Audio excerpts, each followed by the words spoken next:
बड़ों को प्रणाम, बच्चों को प्यार, आप सबको नमस्कार। जय हिंद साथियों, मैं आर के नायक आप सभी का हार्दिक स्वागत करता हूं, अभिनंदन करता हूं इस वीडियो क्लास के माध्यम से। आज साथियों मैं आपको एक ऐसी महत्वपूर्ण पुस्तक के बारे में जानकारी देने वाला हूं जो आप किसी भी एग्ज़ाम की अगर तैयारी कर रहे हो तो ज्योग्राफी में सबसे महत्वपूर्ण पुस्तक मानी जाती है साथियों, ये भारत एवं विश्व का भूगोल। अब साथियों ये जो पुस्तक आप देख रहे हो भारत एवं विश्व का भूगोल, ये एक बहुत ही महत्वपूर्ण पुस्तक है दोस्तों। किसी भी एग्ज़ाम के लिए ये माजिद हुसैन के नाम से दोस्तों अगर पूछेंगे आप भारत एवं विश्व का भूगोल तो ये गाइड आपको मिल जाएगी मार्केट में। अब साथियों इस पुस्तक को पढ़ने के बाद आप इंडिया में किसी भी वनडे एग्ज़ाम की अगर तैयारी कर रहे हो तो उसमें सफलता ज़रूर मिलेगी आपको। और इस गाइड में काफ़ी विस्तार से दोस्तों जानकारी दी गई है। जहाँ तक मैंने इस गाइड को पढ़ा है तो मुझे लगा कि सबसे बेस्ट गाइड के बारे में आपको भी बताना चाहिए। और इसी दायित्व को, इसी कर्तव्य को निभाने के लिए साथियों मैंने आपके लिए ये वीडियो बनाया है। अगर साथियों ज्योग्राफी से संबंधित आपके अगर कोई भी डाउट हो तो आप कमेंट बॉक्स में ज़रूर लिख सकते हो ताकि मैं उसके बारे में भी आपको जानकारी दे सकूं। अब इस पुस्तक में कौन कौन से महत्वपूर्ण टॉपिक कवर किए गए हैं ये जानकारी देने से पहले मैं आपको सबसे पहले ज्योग्राफी के लिए दो महत्वपूर्ण एटलस जो मेरे पास है, एक है ये स्टूडेंट ऑक्सफोर्ड एटलस, ये पुराने वाली है, और ये है नए वाली। इन एटलस का भी आप अच्छे से सदुपयोग कर सकते हो ज्योग्राफी को समझने के लिए। तो ये तो हो गई साथियों ज्योग्राफी को समझने के लिए एटलस की बात।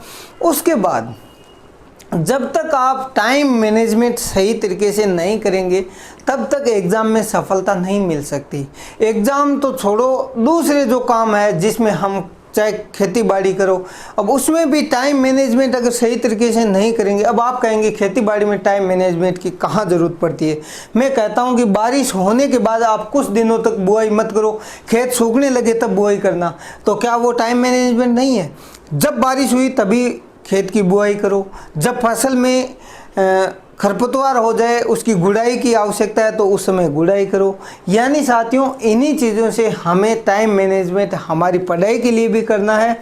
पढ़ाई के लिए कैसे करना है साथियों, जैसे ही आपने कोई एग्ज़ाम के लिए फॉर्म भरा आप उसके सिलेबस को अच्छे से देखिए। सिलेबस को देखने के बाद में एक बेस्ट गाइड को चुनिए, पुस्तक को चुनिए, उसके बाद उसको पढ़िए, रिवीजन करते रहिए, बार बार सफलता ज़रूर मिलेगी।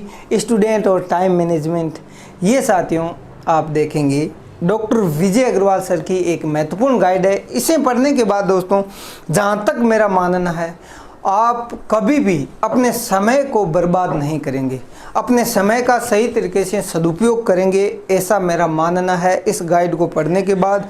अब साथियों मैं आपको एक और महत्वपूर्ण गाइड देता हूँ, ये है दिशा पब्लिकेशन की। सामान्य अध्ययन 10,000 प्लस महत्वपूर्ण MCQs इसके अंदर दिए गए हैं, व्याख्या विस्तार के साथ में की गई है। 2021 का नया एडिशन है साथियों। इस पुस्तक को भी आप पढ़ सकते हो। इस पुस्तक की खास बात यह है कि प्रत्येक प्रश्न को अच्छे से समझाया गया है, विस्तार के साथ बताया हुआ है। और ये पुस्तक में प्रत्येक वीडियो में क्यों बताता हूँ, क्योंकि ज्योग्राफी से संबंधित भी MCQs इसमें मिलेंगे, पॉलिटी से संबंधित मिलेंगे, इकोनॉमिक्स, साइंस, करंट अफेयर, सब प्रकार के क्वेश्चन इसमें मिलने वाले हैं। इसलिए दोस्तों मैं आपको बताता हूं कि वनडे एग्जाम के लिए MCQs के लिए ये काफ़ी महत्वपूर्ण पुस्तक है। बाकी साथियों एक और महत्वपूर्ण पुस्तक है, ये है सामान्य अध्ययन। ये 2021 वाली दोस्तों मैं आपको दिखा रहा हूं, मनोहर पांडे की अरिहंत पब्लिकेशन की काफ़ी महत्वपूर्ण गाइड है साथियों। और ये पुस्तक पढ़ने के बाद आपका ज्योग्राफी, अगर दोस्तों आप ज्योग्राफी से संबंधित जो पुस्तक मैं दिखाने वाला हूँ, जिसके बारे में रिव्यू करूँगा माजिद हुसैन वाली, उसके साथ अगर इससे MCQs प्रैक्टिस कर लिए या फिर इनसे भी पढ़ लिया तो आपका ज्योग्राफी में कोई भी क्वेश्चन गलत नहीं होगा, चाहे वो किसी भी लेवल का एग्ज़ाम क्यों न हो। अब साथियों आपको सबसे पहले जिस पुस्तक के बारे में मैंने आपको बताया है इसके बारे में जानकारी देने वाला हूं। अब साथियों आशा करता हूं अगर मेरे द्वारा ये दी गई जानकारी आपको अच्छी लग रही है, आपको पसंद आ रही है, तो इस वीडियो को अपने दूसरे जो भाई बहन तैयारी कर रहे हैं उन तक शेयर ज़रूर कर दीजिए। शेयर करने से उनको भी एक अच्छी गाइड के बारे में पता चलेगा, अच्छी पुस्तक के बारे में पता चलेगा। पुस्तकें सभी अच्छी है, लेकिन साथियों जिस लेवल की आप तैयारी कर रहे हो उस लेवल का जो एग्ज़ाम है उसका स्टैंडर्ड क्या है, उसी के लेवल की पुस्तक आपके पास होगी, तब जाकर आपको सफलता मिलेगी। बाकी साथियों मैं ज्योग्राफी से संबंधित प्रत्येक गाइड के बारे में आपको बताने वाला हूं, लेकिन ये जो है सबसे पहले माजिद हुसैन की पुस्तक में आपको कौन कौन से टॉपिक पढ़ने के लिए मिलेंगे उसके बारे में मैं आपको बता देता हूँ यहाँ पर। सबसे पहले तो आशा करता हूँ कि आपको ये पता तो ज़रूर होगा कि आपके सिलेबस में कौन कौन से टॉपिक है। जब आपको ये पता होगा तो आप समझ पाएंगे कि ये पुस्तक आपके लिए कितनी फ़ायदेमंद साबित होगी। बाकी साथियों सबसे पहले यहाँ पर देखिए आप, ये है विश्व का भूगोल। अब विश्व के भूगोल में साथियों यहाँ पर ब्रह्मांड और सौर मंडल के बारे में विस्तार के साथ इस गाइड में बताया गया है। और उसके बाद में दोस्तों भू आकृति जो विज्ञान है उसके बारे में भी इस गाइड में महत्वपूर्ण जानकारी दी गई है, जिसमें भूकंप, ज्वालामुखी वगैरह मतलब सारे जितने भी टॉपिक हो सकते हैं वो यहाँ पर आप देख सकते हो, सभी को अच्छे से विस्तार के साथ बताया गया है। उसके बाद दोस्तों जलवायु विज्ञान के बारे में इस गाइड में काफ़ी अच्छे से विस्तार के साथ समझाया गया है। इस गाइड को पढ़ने के बाद साथियों मुझे तो नहीं लगता कि ज्योग्राफी में आपका कोई क्वेश्चन गलत हो जाए, क्योंकि साथियों किसी भी गाइड को पढ़ने के बाद अगर आप जब तक बार बार रिवीजन नहीं करते हो, करंट अफेयर्स के साथ अपडेट नहीं रहते हो, तो कोई भी एक गाइड पढ़ के आप सफल नहीं हो सकते। क्योंकि साथियों इस गाइड को पढ़ने के बाद मुझे पता है कि अगर आप बार बार रिवीजन करते हो और करंट अफेयर्स से जो भी अपडेट होता है उसको अगर अपडेट करते रहते हो तो आपका बेड़ा पार हो सकता है किसी भी एग्ज़ाम में। उसके बाद में दोस्तों जब आप चलेंगे आगे तो वहाँ पर आएगा सागरीय विज्ञान। सागरीय विज्ञान में आप यहाँ पर पढ़ेंगे इस पुस्तक में महासागर, ज्वार भाटा, प्रवाल भित्तियाँ, सुनामी जो आती है उसके बारे में, सागरीय प्रदूषण के बारे में पढ़ेंगे।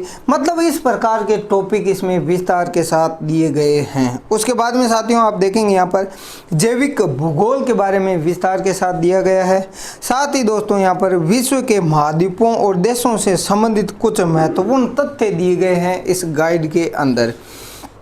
उसके बाद में दोस्तों इस पुस्तक में और क्या मिलने वाला है वो है विश्व आर्थिक भूगोल, यानी विश्व का जो आर्थिक भूगोल होता है उसके बारे में भी इस गाइड में जानकारी दी गई है आपके लिए।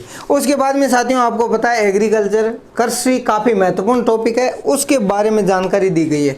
अब साथियों भारत क्या है, कृषि प्रधान राष्ट्र है, तो उसके लिए आपको इसके बारे में जानकारी होनी चाहिए, तब जाकर दोस्तों आपका क्या है एग्ज़ाम में भी सफलता मिलती है। और अगर आप खेती बाड़ी करते हो तब भी आपको पता होना चाहिए कि हमारे यहाँ पर मिट्टी कैसी है और वर्षा कितनी होती है, किस प्रकार की फसलें यहाँ पर ज़्यादा होती है, मतलब उसी प्रकार से खेती की जाती है। उसके बाद में साथियों यहाँ पर देखेंगे आप मानव भूगोल को विस्तार के साथ यहाँ पर इस गाइड में समझाया गया है। सेकंड पार्ट में साथियों यहाँ पर आप देखेंगे तो भारत का भूगोल आएगा। भारत के भूगोल में साथियों भारत की भौतिक अवस्थिति यानी इसका विस्तार क्या है, इसके बारे में विस्तार के साथ इतने सारे टॉपिक दिए गए हैं। भारत की जनसंख्या के बारे में जानकारी इसमें मिलेगी साथियों आपको। उसके बाद में भारत के कुछ आर्थिक जो समस्याएं हैं उसके बारे में दोस्तों प्रत्येक समस्या के बारे में विस्तार के साथ यहाँ पर जानकारी दी गई है। उसके बाद में दोस्तों यहाँ पर क्या मिलेगा आपको पढ़ने के लिए, भारतीय राज्य एवं संघ शासित जो क्षेत्र है उनके बारे में भी यहाँ पर जानकारी दी गई है। उसके बाद में साथियों यहाँ पर आप देखेंगे संघ शासित जो क्षेत्र है यानी केंद्र शासित प्रदेश है उनके बारे में भी जानकारी दी हुई है। इसका मतलब साथियों ये एक गाइड पढ़ने के बाद, ये पुस्तक पढ़ने के बाद आपको एग्ज़ाम में ज्योग्राफी से कभी डर नहीं लगेगा। अच्छे से पढ़ लिया, समझ लिया। यहाँ पर दोस्तों मैप का भी सदुपयोग इसमें किया गया है। जहाँ पर ज़रूरत है वहाँ पर क्या है, ज़रूरत के हिसाब से मैप का सदुपयोग इसके अंदर दोस्तों किया हुआ मिलेगा इस गाइड के अंदर इस प्रकार से। तो साथियों आशा करता हूँ ये मेरे द्वारा दी गई एक छोटी सी जानकारी आपको अच्छी लगी होगी, पसंद आई होगी। अगर दोस्तों आपको लग रहा है कि ये जो वीडियो मैं आप तक भेज रहा हूँ, आपके लिए बना रहा हूँ, अगर आपको पसंद आते हैं तो अभी इसी वक्त अपने दिल से अगर पूछिए कि क्या ये पुस्तक मेरे लिए फ़ायदेमंद साबित हो सकती है, और तब जाकर आपको क्या करना है, मेरे इस वीडियो को अपने दूसरे भाई बहन जो तैयारी कर रहे हैं उन तक शेयर ज़रूर कीजिए। और अगर मेरी मेहनत आपको पसंद आ रही है तो वीडियो को लाइक ज़रूर कर दीजिए, क्योंकि लाइक करने से सिर्फ इतना होता है साथियों, आपको तो सिर्फ लाइक करने के लिए हल्का सा बटन टच करना होता है, लेकिन उस एक हल्के से बटन से हमें क्या मोटिवेशन मिलता है वो हमें ही पता है, या फिर कोई जो यूट्यूब पे पढ़ाता है उसको पता रहता है कि उससे हमें कितनी ऊर्जा मिलती है, कितनी एनर्जी मिलती है। इसलिए साथियों आशा करता हूँ एक सकारात्मक सोच के साथ आप आगे बढ़ते रहिए, नई ऊर्जा के साथ, नए जोश के साथ, नई उम्मीद के साथ एक बार फिर अगले वीडियो में मिलेंगे। उससे पहले अपनी उम्मीदों को ज़िंदा रखिए और अपने माँ बाप की आशाओं को पूरा कीजिए, उनके सपनों को पूरा कीजिए। उसके लिए आपको क्या करना होगा साथियों, आप जिस एग्ज़ाम की तैयारी कर रहे हो उसका सिलेबस अच्छे से देखिए, उसकी गाइड देखिए और अच्छे से पढ़िए, मेहनत कीजिए साथियों। पढ़ाई के बारे में ढोंग मत कीजिए, दिखावा मत कीजिए, दुनिया को दिखाने के लिए नहीं पढ़ना है, साथियों को यहाँ अपना जो इम्प्रेशन झाड़ने के लिए पढ़ रहे हो, ऐसा बिल्कुल नहीं करना साथियों। दिखावा बिल्कुल भी नहीं करना है। अगर दिखावा करोगे तो होगा क्या, फाइनल जब रिजल्ट आएगा उस दिन उस लिस्ट के अंदर नाम अपना नहीं पाओगे। इसलिए साथियों ये कड़वी बातें आपको कड़वी लग सकती है, लेकिन इन कड़वी बातों को अगर दिल में बिठा लिया, अच्छे से पढ़ लिया, रिवीजन कर लिया, तो साथियों मैं 100% गारंटी के साथ कहना चाहता हूं कि आपको सफल होने से कोई भी नहीं रोक सकता। तो मिलते हैं साथियों अगले वीडियो में, तब तक धन्यवाद। जय हिंद, वंदे मातरम।